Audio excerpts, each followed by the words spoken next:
আসসালামু আলাইকুম। এটিএন বাংলা সংবাদে সবাইকে স্বাগত জানাচ্ছি সৈয়দা মারিয়া হোসেন। প্রথমে থাকছে সংবাদ শিরোনাম। জুলাই বিপ্লবে আহতদের সাথে সচিবালয়ে উপদেষ্টাদের বৈঠক, চিকিৎসা, পুনর্বাসন ও কর্মসংস্থানের ব্যবস্থা করবে সরকার। সংস্কারের গতির উপর নির্ভর করছে নির্বাচন কখন হবে, বার্তা সংস্থা এএফপি কে জানালেন প্রধান উপদেষ্টা। রাজনৈতিক দল সহ সব পক্ষের সহযোগিতা কামনা। জনগণের ম্যান্ডেট নিয়ে গণতান্ত্রিক বাংলাদেশ প্রতিষ্ঠা বিএনপির মূল লক্ষ্য বললেন তারেক রহমান। নির্বাচিত সরকার ছাড়া জনপ্রত্যাশার সংস্কার সম্ভব নয়। আইন করে কুইক রেন্টাল পাওয়ারে দায় মুক্তি দেয়া অবৈধ এবং অসাংবিধানিক ঘোষণা হাইকোর্টের। দেশের সব বিদ্যুৎ কেন্দ্রে উৎপাদন সচল করার নির্দেশ। শুনছেন সংবাদ শিরোনাম, এবারে বিস্তারিত। জুলাই বিপ্লবে আহতদের চিকিৎসা, পুনর্বাসন ও কর্মসংস্থানের ব্যবস্থা করবে সরকার। প্রত্যেককে দেয়া হবে ইউনিক আইডি। সরকারি বেসরকারি হাসপাতালে বিনামূল্যে চিকিৎসা পাবেন সারা জীবন। সচিবালয়ে বৈঠক শেষে এসব তথ্য জানান প্রধান উপদেষ্টার বিশেষ সহকারী অধ্যাপক ডাক্তার সায়েদুর রহমান। এই বৈঠককে কেন্দ্র করে নিজেদের মধ্যে বাকবিতণ্ডায় জড়ান আহতরা। তাদের মধ্য থেকে উপদেষ্টা করারও দাবি জানানো হয়। রিপোর্টে জানাচ্ছেন মাহবুব কবির চপল। বৃহস্পতিবার দুপুর 2টায় সচিবালয়ে বৈঠক করতে আসেন জুলাই বিপ্লবে আহতরা। তখনও উপস্থিত হননি উপদেষ্টারা। এক পর্যায়ে নিজেদের মধ্যেই বিতণ্ডায় জড়ান আগতরা।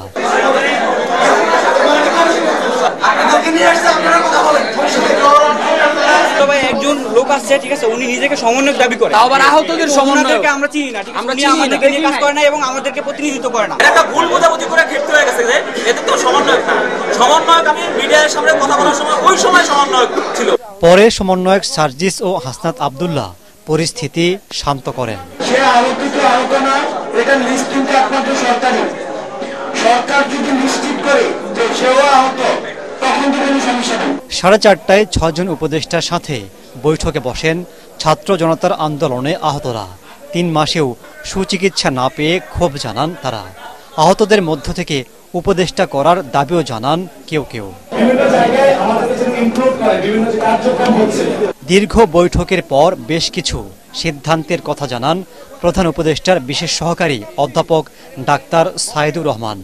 আমৃত্যু এই অভ্যুত্থানের সকল আহত যোদ্ধাকে সম্মানের সঙ্গে তার সকল ধরনের চিকিৎসা, পুনর্বাসন এবং কর্মসংস্থানের ব্যবস্থা করা হবে।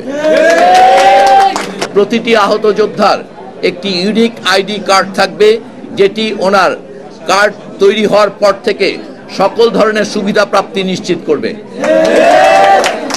চিকিৎসার ক্ষেত্রে উনি দেশের সকল সরকারি প্রতিষ্ঠান থেকে সারা জীবন বিনামূল্যে চিকিৎসা পাবেন। যে সকল বেসরকারি চিকিৎসা প্রতিষ্ঠানের সঙ্গে সরকারের চুক্তি হবে, সে সকল প্রতিষ্ঠানেও বিনামূল্যে চিকিৎসা পাবেন এবং ওনাদের চিকিৎসা ব্যয়ের আংশিক সরকারের কর্তৃক পরিশোধ করা হবে।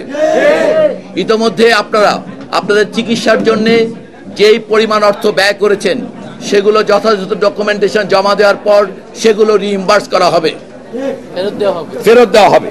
রাস্তা অবরোধ করে আহতদের কেন দাবি আদায় করতে হচ্ছে, এমন প্রশ্নের জবাব দেন উপদেষ্টা নাহিদ ইসলাম। এই সরকারই তাদেরকে সর্বোচ্চ সুযোগ সুবিধা নিশ্চিত করতে পারবে, কারণ এবং এই বিশ্বাস তাদেরও আছে। তারা সেই জিনিসটাই আমাদের কাছ থেকে বারবার চাচ্ছে, কিন্তু যখন নির্বাচন বলে বারবার রাজনৈতিক আলাপ আনা হয়, এটা সকলের ভিতরে এক ধরনের অনাস্থা তৈরি করতেছে। যখন আমাদের পুরো জাতীয় পরিসরে আলাপ আলোচনা থাকা উচিত ছিল এই শহীদ পরিবার, এই আহতদের নিয়ে, সেই জায়গায় দেখা যাচ্ছে যে শুধু সরকারের উপর সবাই দায় চাপিয়ে বাকিরা নির্বাচন অমুক তমুক অনেক কিছু বলার চেষ্টা করছে। জুলাই বিপ্লবে সারা দেশে 20,000-এর বেশি আহত হয়েছে বলে জানানো হচ্ছে, যাদের তালিকা করছে সরকার। মাহবুব কবির চপল, এটিএন বাংলা, ঢাকা। নির্বাচন কত দ্রুত হবে তা সংস্কারের গতির উপর নির্ভর করছে বলে জানিয়েছেন প্রধান উপদেষ্টা ডক্টর মোহাম্মদ ইউনূস। বার্তা সংস্থায় এএফপি কে দেয়া সাক্ষাৎকারে তিনি বলেন, স্বৈরাচার শেখ হাসিনার পতনের পর বাংলাদেশের নতুন নির্বাচনের আগে কিছু সংস্কার প্রয়োজন।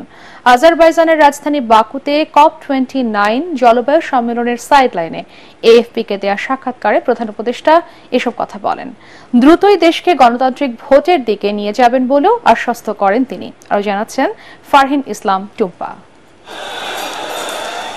জুলাই আগস্ট গণ অভ্যুত্থানে স্বৈরাচার শেখ হাসিনা সরকারের পতনের পর অন্তর্বর্তী সরকারের দায়িত্ব নেন নোবেলজয়ী অর্থনীতিবিদ ড মোহাম্মদ ইউনূস।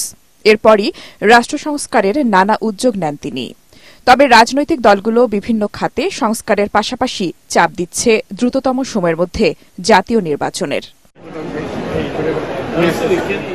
বার্তা সংস্থা AFP-কে দেয়া সাক্ষাৎকারে প্রধান উপদেষ্টা ড ইউনূস বলেন, সুষ্ঠু ভোটের মাধ্যমে দেশে একটি নতুন সরকার নির্বাচিত করার আগে দরকার সংস্কার। এজন্য সবাইকে ঐক্যবদ্ধ হবার আহ্বান জানান তিনি। As soon as we are ready, we'll have the elections so the elected people can take over, run the country. We are the interim government, so our period should be as short as possible. এ সময় ড ইউনূস বলেন, সাংবিধানিক সংস্কারের পাশাপাশি জাতীয় সংসদ ও নির্বাচনী বিধিমালার কাঠামোর বিষয়ে ঐক্যমত দরকার। বলেন, বিপ্লবের পর মাত্র ৩ মাস পেরিয়েছে। খুব শিগগিরই দেশে স্থিতিশীলতা ও আইনশৃঙ্খলা পরিস্থিতি স্বাভাবিক হবে বলে তার আশা। যে কোনো সরকারই স্থিতিশীলতার বিষয়টি নিয়ে উদ্বিগ্ন থাকে, আমরা উদ্বিগ্ন। তবে আশা করছি দ্রুতই আমাদের আইন শৃঙ্খলা পরিস্থিতি আরও উন্নত হবে। এজন্য দেশবাসীর সহযোগিতা ও ধৈর্য প্রয়োজন। COP29 জাতিসংঘ জলবায়ু সম্মেলনে যোগ দিতে আজারবাইজানের রাজধানী বাকুতে অবস্থানকালে বুধবার বার্তা সংস্থা AFP-কে এই সাক্ষাৎকার দেন নোবেলজয়ী অর্থনীতিবিদ ড মোহাম্মদ ইউনূস। ফারহিন ইসলাম টুম্পা, ATN বাংলা। জনগণের ম্যান্ডেট নিয়ে সত্যিকারের গণতান্ত্রিক বাংলাদেশ প্রতিষ্ঠায় বিএনপির মূল লক্ষ্য বলে জানিয়েছেন বিএনপির ভারপ্রাপ্ত চেয়ারম্যান তারেক রহমান। রাজনীতিতে দলের ৩১ দফা সংস্কারের রূপরেখা নিয়ে আয়োজিত এক সেমিনারে তিনি একথা জানান। নির্বাচিত সরকার ছাড়া জনপ্রত্যাশিত সব সংস্কার সম্ভব নয় বলেও উল্লেখ করেন বিএনপির ভারপ্রাপ্ত চেয়ারম্যান। রিপোর্ট করছেন কামরুজ্জামান রাজীব। রাষ্ট্র কাঠামো মেরামতের ৩১ দফা রূপরেখা ও নাগরিক ভাবনা শিরোনামে সেমিনারের আয়োজন করে বিএনপি।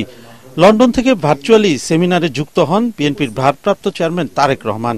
শুরুতেই সমমনা বিভিন্ন রাজনৈতিক দলের নেতারা বিএনপির ৩১ দফা সংস্কার নিয়ে তাদের মতামত তুলে ধরে বলেন, ফ্যাসিবাদ বিরোধী সব গণতান্ত্রিক রাজনৈতিক দলের মতামতের ভিত্তিতেই তৈরি বিএনপির রাষ্ট্র সংস্কারের ৩১ দফা বাস্তবায়নে প্রয়োজন নির্বাচিত সরকার। এখন নির্বাচন কেন্দ্রিক সংস্কার করে নির্বাচন দেয়াই অন্তর্বর্তী সরকারের মূল দায়িত্ব। রক্তের মধ্যে দিয়ে স্লোগান উঠল, নতুন বাংলাদেশ চাই। নতুন বাংলাদেশ যদি চান তাহলে দেশে গণতন্ত্র লাগবে, সেজন্য ভোট লাগবে। সেই ফিল্ড তৈরি করবার জন্য পুলিশ ঠিক করতে হবে, সিভিল বিউরোক্রেসি ঠিক করতে হবে, ইলেকশন কমিশন ঠিক করতে হবে। আমি বলি এটা মিনিমাম। এবারকার গণ অভ্যুত্থান অনেকগুলো প্রত্যাশা জাগিয়ে তুলেছে, ৩১ দফায় সবগুলো কিন্তু এখনো নাই। আমি বিশ্বাস করি যে আমি সবাইকে নিয়ে কথা বলবো যে the concept of social contract, এই জিনিসটা যেটা আমরা বিএনপির মধ্যে দেখতে পেয়েছি। সেমিনারে প্রধান অতিথির বক্তব্যে তারেক রহমান বলেন, বিএনপি ক্ষমতায় গেলে অংশীদারিত্বের রাজনীতি প্রতিষ্ঠা করবে। ভবিষ্যতে আর কখনো যাতে স্বৈরাচারী শাসন প্রতিষ্ঠা হতে না পারে তা নিশ্চিত ক্ষমতার ভারসাম্য ও আইনের শাসন প্রতিষ্ঠা করা হবে। জনগণের ভোটে বিএনপি যদি সরকার গঠন করে, আপনারা দেখতে পাবেন আমাদের ৩১ দফার আলোকে জনগণের ক্ষমতায়ন ও অংশীদারিত্বের রাজনীতি, রাষ্ট্রে যদি রুল অফ ল থাকে, অ্যাকাউন্টেবিলিটি অ্যান্ড গুড গভর্নেন্স থাকে, তাহলে আওয়ামী লীগের মতন পরিবারতন্ত্র বা অলিগার্কি তৈরি হবে না। রাষ্ট্রের সর্বোচ্চ পর্যায় থেকে শুরু করে সরকারের প্রতিটি লেভেলে চেষ্টা করা হবে নিশ্চিত করতে কেউ জবাবদিহিতার ঊর্ধ্বে নয়, কেউ আইনের ঊর্ধ্বে নয়। বিএনপির ভারপ্রাপ্ত চেয়ারম্যান বলেন, সংস্কারের মাধ্যমে মানুষের জীবন মানের পরিবর্তন ও জীবনের নিরাপত্তা বিধান করা হবে। ধর্ম বর্ণ নির্বিশেষে সবার অধিকার প্রতিষ্ঠা করা হবে। কোনো প্রতিহিংসা নয়, সহনশীলতার রাজনীতির সংস্কৃতি প্রতিষ্ঠা করবে বিএনপি। বাংলাদেশের স্বৈরাচারী ব্যবস্থা যেন আর পুনরাবৃত্তি না ঘটে সেটি নিশ্চিত করতে বিএনপি সংবিধানে এমন ব্যবস্থা রাখতে চায় যাতে কেউ পরপর দুবারের বেশি প্রধানমন্ত্রী হতে না পারে। আমরা আইন, বিচার ও নির্বাহী বিভাগের মধ্যে ক্ষমতার ভারসাম্য রাখতে চাই।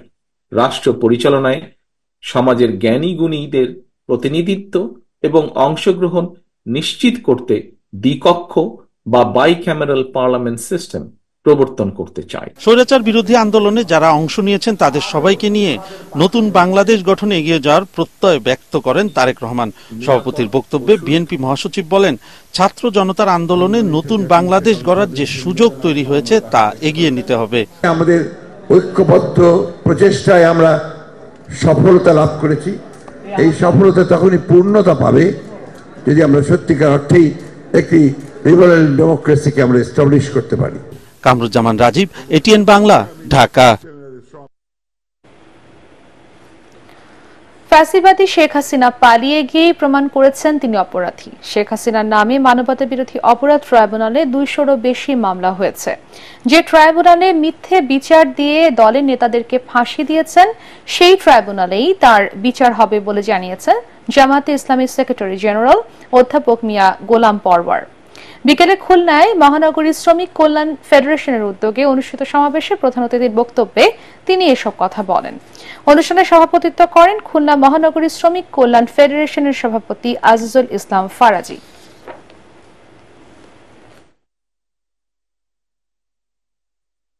তোমরা তো আল্লামা সাইদি, নিজামী, মুজাহিদদের বিচার করতে গিয়ে মিথ্যা গাল গল্প, মিথ্যা এজাহার, মিথ্যা সাক্ষী, মিথ্যা বাণী, মিথ্যা বিচারক বানিয়ে তোমরা ফাঁসি নিয়েছিলে।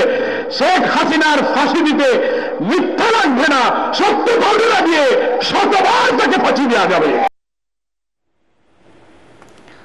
আজারবাইজানের রাজধানী বাকুতে অনুষ্ঠিত বৈশ্বিক জলবায়ু সম্মেলনে যোগদান শেষে দেশে ফিরেছেন প্রধান উপদেষ্টা অধ্যাপক ডক্টর মোহাম্মদ ইউনূস। বৃহস্পতিবার রাত 8টার দিকে হযরত শাহজালাল আন্তর্জাতিক বিমানবন্দরে অবতরণ করেন তিনি। এরপর বিমানবন্দরে মাল্টি লেভেল কার পার্কিং এলাকায় প্রবাসী শ্রমিকদের জন্য ওয়েটিং লঞ্চ উদ্বোধন করেন প্রধান উপদেষ্টা অধ্যাপক ডক্টর মোহাম্মদ ইউনূস। এ সময় তিনি বলেন, বিমানবন্দরে এসে কোনো দুশ্চিন্তা না করে যাত্রীরা যেন স্বস্তি বোধ করে, সেজন্য এই লঞ্চ করা হয়েছে।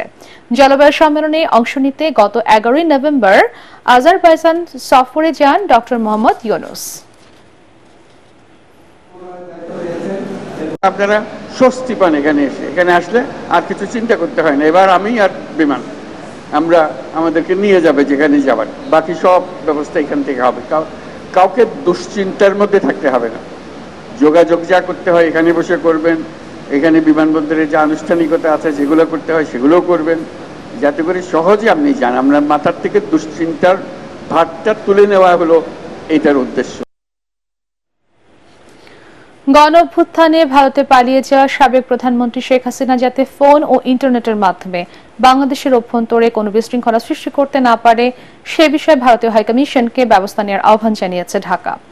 সাপ্তাহিক ব্রিফিং এ পররাষ্ট্র মন্ত্রণালয়ের মুখপাত্র তৌফিক হাসান এই কথা জানান। 5 আগস্টের পর প্রশাসন ও রাজনৈতিক দলের কতজন ভারতে পালিয়ে গেছে সে বিষয়ে পররাষ্ট্র মন্ত্রণালয়ের সঠিক কোনো তথ্য নেই বলেও জানান তিনি।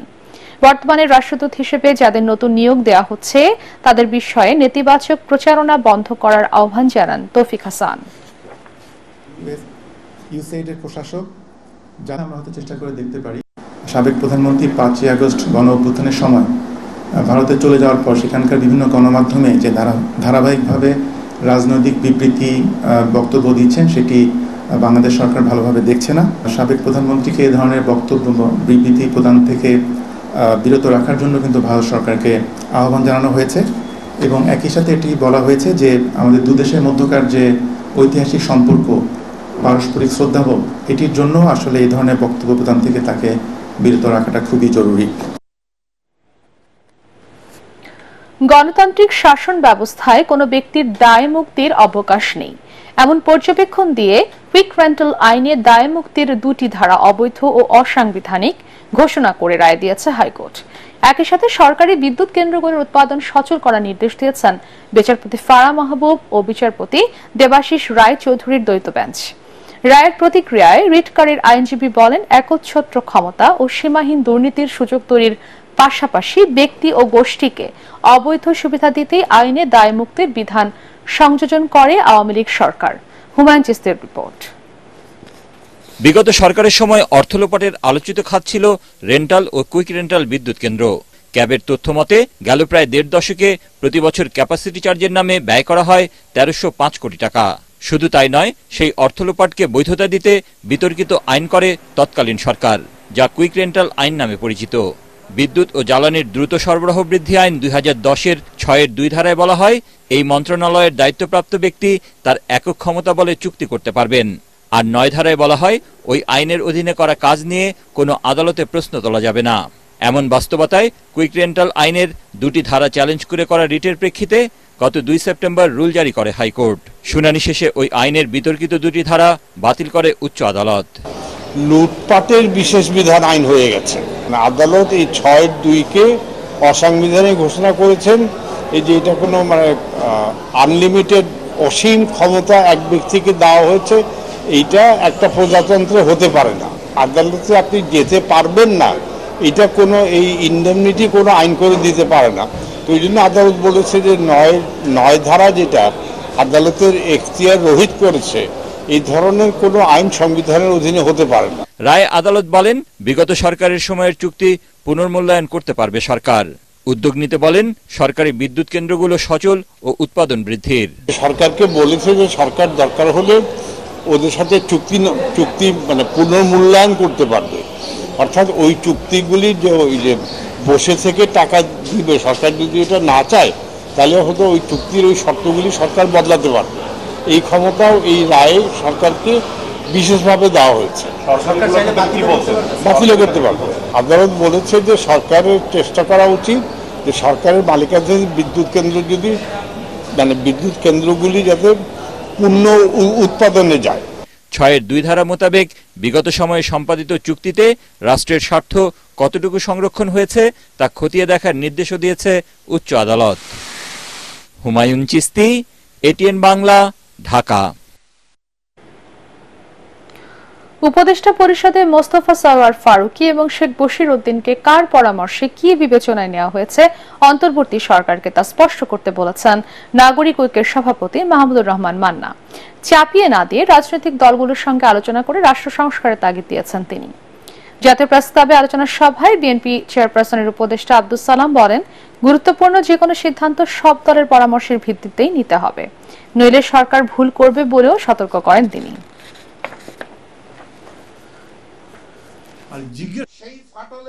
বিএনপি যখন বলে যে আপনি মনে হয় ক্ষমতায় দীর্ঘদিন থাকার জন্য চেষ্টা করছেন, মনে মনে ফিকির করছেন, তো সরকার তো ডাকতে পারে বিএনপি নেতাকে, কেন এরকম বললেন, আমি তো এরকম নই, আমি এরকম ভাবছি ইত্যাদি। তাদের মধ্যে মতের আদান প্রদান হতে পারে, আমাদের সাথে হতে পারে।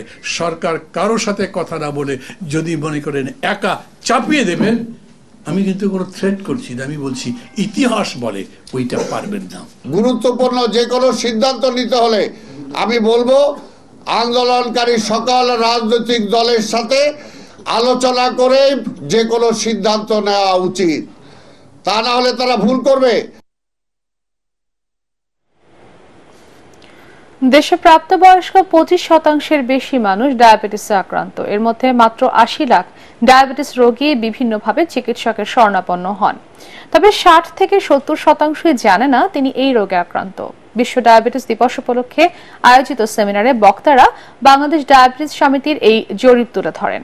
এসবে তারা জানান, বংশগতভাবে এবং অনিয়ন্ত্রিত জীবনযাপন আর খাদ্যাভ্যাসের কারণে ডায়াবেটিসের ঝুঁকি বাড়ে। আরো জানাচ্ছেন মুশফিকুর রহমান। ডায়াবেটিস টেস্টের আয়োজন করা হয়েছে। রাজধানীর বেসরকারি একটি প্রতিষ্ঠানের কর্মচারী অরুণ কুমার বাংলাদেশ ডায়াবেটিক সমিতির ফ্রি ডায়াবেটিস চেকআপ বুথে পরীক্ষার পর তার মাথায় হাত। জানালেন, ডায়াবেটিসের কোনো উপসর্গ না থাকলেও মিটার দেখাচ্ছে তার ব্লাড সুগারের মাত্রা অনেক বেশি।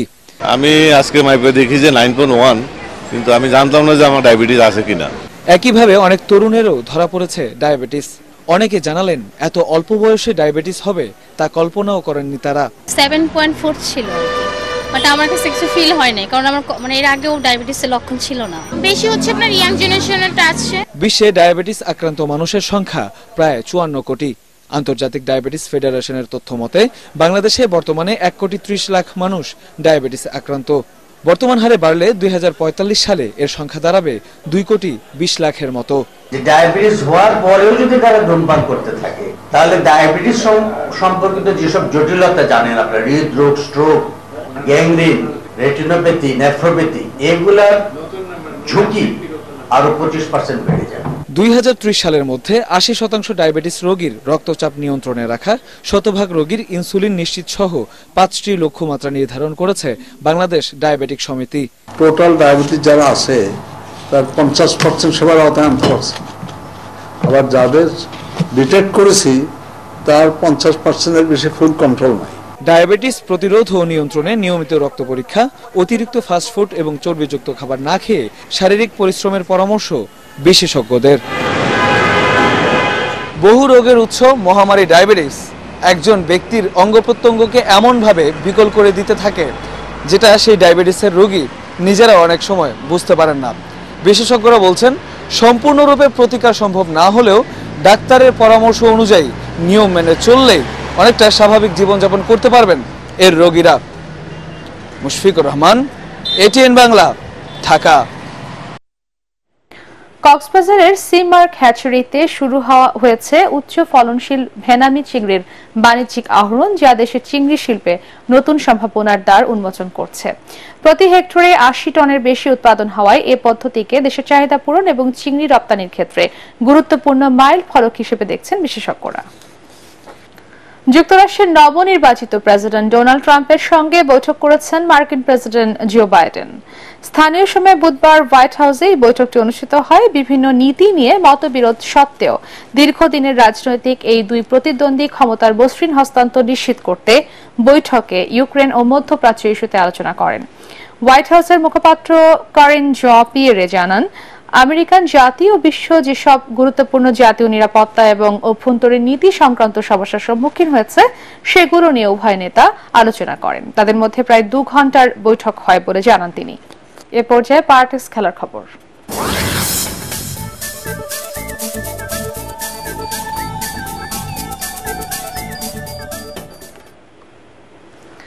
বিশ্বকাপ বাছাই পর্বে রাতে মাঠে নামছে বিশ্ব ফুটবলের দুই পরাশক্তি ব্রাজিল ও আর্জেন্টিনা। রাত 3টায় ভেনেজুয়েলার মুখোমুখি হবে 5 বারের বিশ্ব চ্যাম্পিয়ন ব্রাজিল। এর 2.5 ঘন্টা পর শুক্রবার ভোর 5:30টায় মাঠে নামবে প্যারাগুয়ের প্রতিপক্ষ বর্তমান বিশ্ব চ্যাম্পিয়ন আর্জেন্টিনা। পরাগ আরমানের রিপোর্ট। ইন্টার মিয়ামি ছেড়ে দেশের জার্সিতে আবারও মাঠে নামছেন ফুটবল জাদুকর লিওনেল মেসি। বিশ্বকাপ বাছাই পর্বে প্যারাগুয়ের মাঠ আসনসিওনে আরেকটি মেসি মাস্টার ক্লাসের প্রত্যাশা বিশ্ব চ্যাম্পিয়নদের। ল্যাটিন অঞ্চলে পয়েন্ট টেবিলের শীর্ষে থাকা আর্জেন্টিনা আছে দুর্দান্ত ছন্দে। মহাতারকা মেসির হ্যাট্রিকে গত মাসে তারা বলিভিয়াকে 6-0 গোলে উড়িয়ে দিয়েছিল। প্যারাগুয়ের বিপক্ষেও তার বাঁ পায়ের জাদু দেখতে উন্মুখ দর্শক সমর্থকরা। আর মেসিকে ঠেকাতেই অদ্ভুত এক নিষেধাজ্ঞা জারি করেছে প্যারাগুয়ে ফুটবল অ্যাসোসিয়েশন। তারা জানিয়েছে মাঠে আর্জেন্টিনা দল এবং মেসির 10 নম্বর জার্সি পরে যাওয়া যাবে না। প্যারাগুয়ের টার্গেট অবশ্য যে কোনো মূল্যে ড্র। বিশ্বকাপ বাছাইয়ের 10 ম্যাচে 13 পয়েন্ট নিয়ে 6 নম্বরে আছে তারা। এদিকে ভেনেজুয়েলা কখনোই বিশ্বকাপ খেলেনি, আর ব্রাজিল হলো একমাত্র দল যারা প্রতিটি বিশ্বকাপেই অংশ নিয়েছে। এমনি দুই দলের লড়াই হবে ভেনেজুয়েলার মাঠ মাতুরিনে। এবার অবশ্য ভেনেজুয়েলার কিঞ্চিত সম্ভাবনা আছে। 11 পয়েন্ট নিয়ে 8ম স্থানে আছে তারা। ব্রাজিলের অবস্থাও ভালো ছিল না। গত মাসে 2 জয়ে 16 পয়েন্ট নিয়ে 4র্থ স্থানে উঠে এসেছে তারা। ব্রাজিল শিবিরের সুখবর হয়ে এসেছে চোট থেকে তারকা ফরওয়ার্ড ভিনিসিয়াসের ফিরে আসা, আর বার্সার স্ট্রাইকার রাফিনহাও আছেন ফর্মে। পরিসংখ্যান কথা বলছে সেলেসাওদের পক্ষেই। 30 বারের মোকাবেলায় ব্রাজিলের 24 জয়ের বিপক্ষে ভেনেজুয়েলা জিতেছে মাত্র 2টিতে। পরাগ আরমান, এটিএন বাংলা। শেষ করার আগে সংবাদ শিরোনাম আরো একবার। জুলাই বিপ্লবে আহতদের সাথে সচিবালয় উপদেষ্টাদের বৈঠক। চিকিৎসা পুনর্বাসন ও কর্মসংস্থানের ব্যবস্থা করবে সরকার। সংস্কারের গতির উপর নির্ভর করছে নির্বাচন কখন হবে, বার্তা সংস্থা এএফপি কে জানালেন প্রধান উপদেষ্টা। রাজনৈতিক দল সহ সব পক্ষের সহযোগিতা কামনা। জনগণের ম্যান্ডেট নিয়ে গণতান্ত্রিক বাংলাদেশ প্রতিষ্ঠা বিএনপির মূল লক্ষ্য বললেন তারেক রহমান। নির্বাচিত সরকার ছাড়া জনপ্রত্যাশার সংস্কার সম্ভব নয়।